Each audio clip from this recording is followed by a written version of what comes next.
Salve a tutti e benvenuti a questa nuova puntata di Cinemax Cult Club e Soundtrack City. È un po' una via di mezzo questa volta. Perché nell'ultima appena conclusa edizione del Festival del Cinema di Roma è stato dato un premio alla carriera a Quentin Tarantino.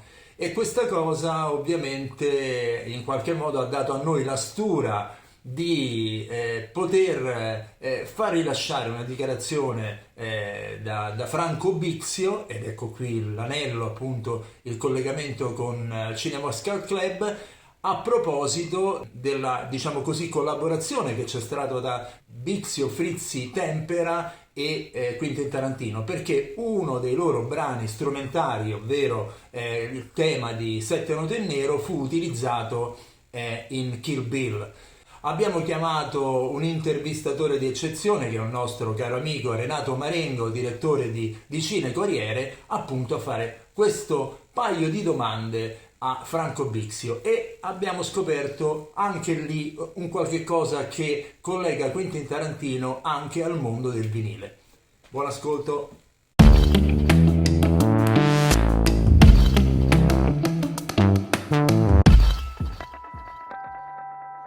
Siamo qui con Franco Bixio per alcune domande importanti e impellenti, data la vicinanza, l'arrivo e l'incombenza di Tarantino, che ormai sta fra trasmissioni televisive, premio alla carriera, la cosa più importante che ha avuto qui alla Festa di Roma, e Franco Bixio è fra i fortunati mortali che ha fatto una colonna sonora assieme a Vince Tempera e a Fabio Frizzi che si chiama Sette Note in Nero, che Tarantino ha immesso poi in un suo grandissimo film che era Kill Bill. Ma la partenza di questa cosa, poi dopo chiederemo a Franco le emozioni per sapere che un personaggio come Tarantino, dopo anni, a distanza di anni dalla composizione di questo, che avevate fatto questa colonna sonora Sette Note in Nero per l'omonimo film che era un film di Lucio Fulci. Un film di Lucio Fulci esatto. Che ci aveva chiamato, dopo aver fatto altre cose, come trio, Bixio, Frizzi, Tempera, a fare la colonna sonora di Sette Note in Nero, e devo dire è stata una bellissima avventura. Ecco, e Tarantino, appassionato proprio del cinema, del cinemaccio, diciamo, italiano, delle cose più popolari, dei western, eccetera, ha tra le mani questo film e si innamora immediatamente della vostra colonna sonora, tanto che la mette in una scena, una delle scene più importanti del film Kill Bill, quando lei si sveglia che l'hanno appena violentata, e si ovviamente fa la sua vendetta. Franco, ma a distanza di anni, no? Perché voi negli anni 70 avete composto questa colonna sonora, no? Eravate ragazzini. Eravamo giovani rampanti. Ecco, sentire la propria musica che riprende vita, viene vitalizzata e viene nuovamente a corredo di stavolta di un grandissimo film internazionale con Tarantino, che sensazioni vi ha dato? Che emozioni avete provato? Allora, devo dire alcune cose. La prima cosa che mi fa piacere dell'intervista, perché c'è a Roma per la Festa del Cinema questa presenza di Quentin Tarantino, e diciamo che noi siamo rimasti sorpresi, ma credo che lui sia rimasto ugualmente sorpreso dalla nostra qualità della musica, altrimenti non l'avrebbe scelta. Ma devo dire, questo lo dico scherzando, ma lui è un grande appassionato della musica dei film italiani, proprio di quel periodo degli anni 70, che spaziavano da western, ma non solo, tant'è vero che Sette Note in Nero è un thriller, quindi lui amava proprio quel genere musicale e amava soprattutto il vinile. Lui ha una collezione di vinili enorme, e noi siamo stati ben contenti di inviargli tramite il nostro ufficio di New York delle copie un po' esclusive di alcuni vinili della nostra casa discografica, tra cui il 45 giri di Sette note in nero.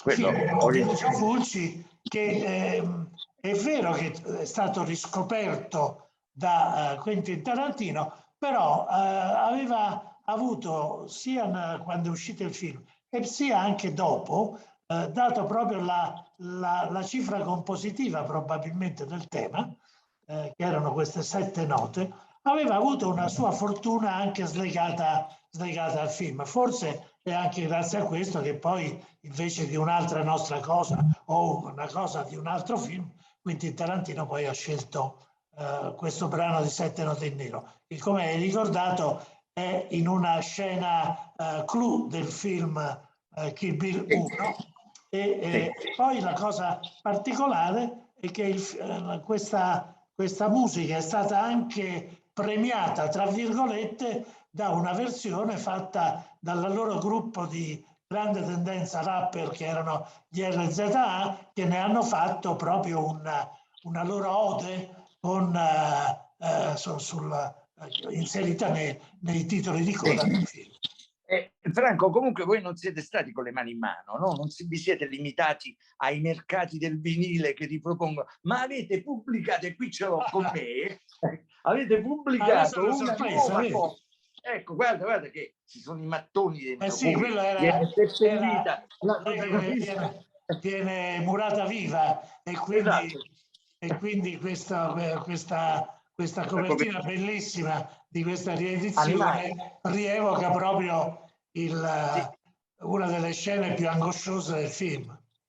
Ecco, qui c'è un set che si vede in controluce, all'interno c'è un bellissimo album, eccetera, ma diciamo che questo fa parte di come si dice, di un impegno nuovamente produttivo da parte vostra in collaborazione con AM Music ed altre società che ripropongono questi vinili. Il vinile è tornato ad essere un supporto non solo cult, ma anche di grande interesse dei giovani, sta recuperando mercato. Devo dire che grazie a tanti appassionati e negozianti che sono rimasti in prima linea negli anni bui, diciamo, in cui c'era soltanto il CD e poi il digitale, si è trovato un mercato pronto a riprendere, di essere nuovamente ricettivo e al punto tale che il vinile lo scorso anno ha superato le vendite del CD. Questo è stato un bel successo discografico allora, lo è stato anche adesso perché devo dire che la sua veste grafica rende onore al film, alla musica, alla storia di Lucio Fulci e in parte anche alla storia di questo trio Bixio Frizzi Tempera. E Franco, questo spiega anche perché l'interesse di tanti giovani, un rinnovato interesse proprio per il vinile, perché hanno scoperto che da quel francobollo che era la musica liquida sui computer la andavi a trovare ancora delle piccole, ma trovano delle vere e proprie opere d'arte, visive, con le quali possono spaziare, guardare. Questo è un grande, come si dice, un grande contributo ha dato alla ripresa del vinile il fatto che nuovamente le copertine, ragazzi, per loro è una scoperta, no? Per loro credo sia una scoperta, ma soprattutto il poter avere in mano un prodotto, abituati come sono al mondo digitale, quindi dove è tutto immateriale, avere in mano un prodotto che oltretutto suona su un giradischi che hanno ripreso a essere venduti anche loro, questo è importante. Devo dire che una sua grandissima utilità la